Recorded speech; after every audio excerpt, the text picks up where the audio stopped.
ಪ್ರಿಯ ವೀಕ್ಷಕರೇ, ಪ್ರಜಾಪ್ರಭುತ್ವ ವ್ಯವಸ್ಥೆಯಲ್ಲಿ ನಾವಿದ್ದೇವೆ.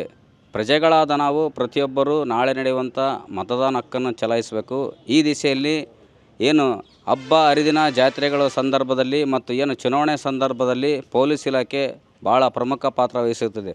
ಈ ಹಿನ್ನೆಲೆಯಲ್ಲಿ ಮತ್ತು ಜಿಲ್ಲಾ ಮತ್ತು ತಾಲೂಕಿನಲ್ಲಿ ಏನು 228 ಹರಿಹರ ತಾಲೂಕಿನಲ್ಲಿ 228 ಮತಗಟ್ಟೆಗಳಿದ್ದು, ಆ ಮತಗಟ್ಟೆಗಳಲ್ಲಿ ಯಾವ ರೀತಿ ಶಾಂತಿಯುತ ಮತದಾನ ಮಾಡಲಿಕ್ಕೆ ಸಿದ್ಧತೆಯನ್ನು ಮಾಡಿದ್ದಾರೆ ಅನ್ನೋದು. ಬೇರೆ ಕ್ಷೇತ್ರದ ಯಾರು ಇನ್ಫ್ಲೂಯೆನ್ಸ್ ಮಾಡೋರು ಇಲ್ಲಿ ಇರಬಾರ್ದು ಮತದಾರರು ಅನ್ನೋದು ಬಗ್ಗೆ ಎಲ್ಲದ್ರ ಬಗ್ಗೆ ನಾವೀಗಾಗಲೇ ಕಟ್ಟುನಿಟ್ಟಾಗಿ ಪಾಲಿಸ್ತಾ ಇದ್ದೀವಿ. ಅದಲ್ಲದೆ ನಮ್ಮ ಜಿಲ್ಲೆಯಲ್ಲಿ ಏನು ಚೆಕ್ ಪೋಸ್ಟ್ ಇದ್ವು ಅಥವಾ ಫ್ಲೈಯಿಂಗ್ ಸ್ಕ್ವಾಡ್ ಇತ್ತು ಅದು ಕೂಡ ಹಾಗೆ ಕಂಟಿನ್ಯೂ ಮಾಡ್ತಾ ಇದ್ದೀವಿ. ಟಿಲ್ ನಾಳೆ 6 ಗಂಟೆಗೆ ಎಲೆಕ್ಷನ್ ಮುಗಿಯೋವರೆಗೆ ಕೂಡ ಇದೇ ರೀತಿಯಾದಂತಹ ನಿರ್ಬಂಧಗಳನ್ನ ಹಾಕಿದ್ದೇವೆ ಮತ್ತು ಇದೇ ರೀತಿಯಾದಂತಹ ಎಚ್ಚರಿಕೆಯಿಂದ ಎಲ್ಲ ರೀತಿಯಾದಂತಹ ಹಣ ಹಂಚೋದ್ರ ಬಗ್ಗೆ ಆಗಲಿ ಅಥವಾ ಮದ್ಯ ಮಾರಾಟ ಮಾಡೋದ್ರ ಬಗ್ಗೆ ಆಗಲೂ ಕೂಡ ನಿಗಾ ವಹಿಸಿದ್ದೇವೆ. ಮೇಡಮ್ರೆ, ಈಗ ನಗರ ಮತ್ತು ಗ್ರಾಮೀಣ ಪ್ರದೇಶದಲ್ಲಿ ಸೂಕ್ಷ್ಮ ಅತಿ ಸೂಕ್ಷ್ಮ ಮತಗಟ್ಟೆಗಳು ಎಷ್ಟಿದ್ದಾವೆ, ಅಲ್ಲಿ ಯಾವ ರೀತಿ ಭದ್ರತೆಯನ್ನು ಮಾಡಿರ? ಇಲ್ಲೂ ಕೂಡ 34 ಸೂಕ್ಷ್ಮ ಮತಗಟ್ಟೆಗಳಿದ್ದಾವೆ.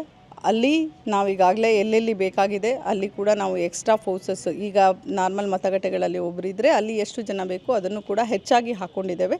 ಅದ್ರ ಜೊತೆಗೆ ನಮಗೆ ಪ್ಯಾರಾಮಿಲಿಟ್ರಿ ಫೋರ್ಸ್ ಇದೆ ಮತ್ತು ರಿಸರ್ವ್ ಪೋಸ್ಟ್ KSRP ಇದೆ, ನಮ್ಮ ಸೆಕ್ಟಾರ್ ಆಫೀಸರ್ಸ್ ಇದ್ದಾರೆ, ಇನ್ಸ್ಪೆಕ್ಟರ್ ಇದ್ದಾರೆ. ಸೊ ಎಲ್ಲ ರೀತಿಯಾದಂತಹ ಡಿಪ್ಲಾಯ್ಮೆಂಟನ್ನು ಕೂಡ ಮಾಡಿದ್ದೇವೆ. ಯಾವುದೇ ರೀತಿಯ ಅಹಿತಕರ ಘಟನೆಗಳಾಗದೇ ಇದ್ದ ರೀತಿಯಾಗಿ ಸೂಕ್ತ ಬಂದೋಬಸ್ತನ್ನು ನಮ್ಮ ಅಧಿಕಾರಿಗಳ ಸಿಬ್ಬಂದಿಗಳು ಮಾಡ್ತಾರೆ. ಮೇಡಮ್, ಈಗ ಹರಿಹರ ತಾಲೂಕಿನಲ್ಲಿ ಒಟ್ಟು ಅರೆಸೇನೆ ಪಡೆ ಎಷ್ಟಿದೆ, DSP ಎಷ್ಟಿದೆ, PSIಗಳು ಎಷ್ಟಿದ್ದಾವೆ? 476 ಓವರಾಲ್ ಆಗಿ ಡಿಪ್ಲಾಯ್ ಮಾಡಿದ್ದೇವೆ. ಪ್ರತಿಯೊಂದು ಸೆಕ್ಟಾರ್ಗೆ ಸಬ್ ಇನ್ಸ್ಪೆಕ್ಟರು, ಸೂಪರ್ವೈಸರಿ ಸೆಕ್ಟಾರ್ಗೆ ನಮ್ಮ ಇನ್ಸ್ಪೆಕ್ಟರ್ಸ್ ಲೆವೆಲ್ ಅಧಿಕಾರಿಗಳು ಮತ್ತು ಅವ್ರ ಮೇಲೆ ಕೂಡ DSP ಲೆವೆಲ್ ಅಧಿಕಾರಿಗಳನ್ನೂ ಕೂಡ ಹಾಕ್ಕೊಂಡಿದ್ದೇವೆ. ಅದಲ್ಲದೆ ನಮಗೆ ರೈಲ್ವೆ ಪ್ರೊಟೆಕ್ಷನ್ ಫೋರ್ಸ್ ಬಂದಿದೆ, ಅದು ಕೂಡ ಅವರಲ್ಲಿ ಡಿಪ್ಲಾಯ್ ಮಾಡಿದ್ದೇವೆ. ನ್ಯಾಯಸಮ್ಮತ ಮುಕ್ತ ಮತದಾನ ಮಾಡಲಿಕ್ಕೆ ಸಾರ್ವಜನಿಕವಾಗಿ ಏನು ಹೇಳೋಕ್ಕೆ ಇಷ್ಟಪಡ್ತಾರೆ? ಪ್ರತಿಯೊಬ್ಬ ನಮ್ಮ ಹರಿಹರ ತಾಲೂಕಿನ ನಾಗರಿಕರಲ್ಲಿ ಮನವಿ ಅನ್ನಂತ ಹೇಳಿದ್ರೆ, ಈ ಸಲ ನಿಮ್ಮೆಲ್ರಿಗೂ ಗೊತ್ತಿದ್ದಂಗೆ ಈ ಪ್ರಜಾಪ್ರಭುತ್ವದ ಹಬ್ಬ ಮೇ 7ನೇ ತಾರೀಕಿದೆ.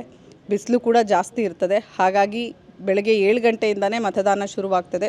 ಪ್ರತಿಯೊಬ್ಬ ನಾಗರಿಕರು ಕೂಡ ಮತಗಟ್ಟೆಗೆ ಬಂದು ನಿರ್ಭೀತಿಯಿಂದ ಯಾವುದೇ ಆಶೆ ಆಕಾಂಕ್ಷೆಗಳಿಗೆ ಒಳಗಾಗದೆ ಮತದಾನವನ್ನು ಮಾಡಬೇಕು ಅಂತ ಪ್ರತಿಯೊಬ್ಬ ನಾಗರಿಕರಲ್ಲೂ ಕೂಡ ನಮ್ಮ ಕೋರಿಕೆ. ಕೇಳಿರಲ್ಲ ವೀಕ್ಷಕರೇ, ನಮ್ಮ ಪ್ರಜಾಪ್ರಭುತ್ವದ ಹಬ್ಬದ ರೀತಿಯಲ್ಲಿ ನಾಳೆ ಪ್ರತಿಯೊಬ್ಬರು ತಮ್ಮ ತಮ್ಮ ಮತಗಟ್ಟೆ ಕೇಂದ್ರಕ್ಕೆ ತೆರಳಿ ತಮ್ಮ ಮತವಾದ ಹಕ್ಕನ್ನು ಚಲಾಯಿಸಿರಿ. ನಕ್ಷತ್ರ ಟಿವಿ ಲೋಕಲ್ ನ್ಯೂಸ್, ಇದು ನಿಮ್ಮದೇ ಧ್ವನಿ.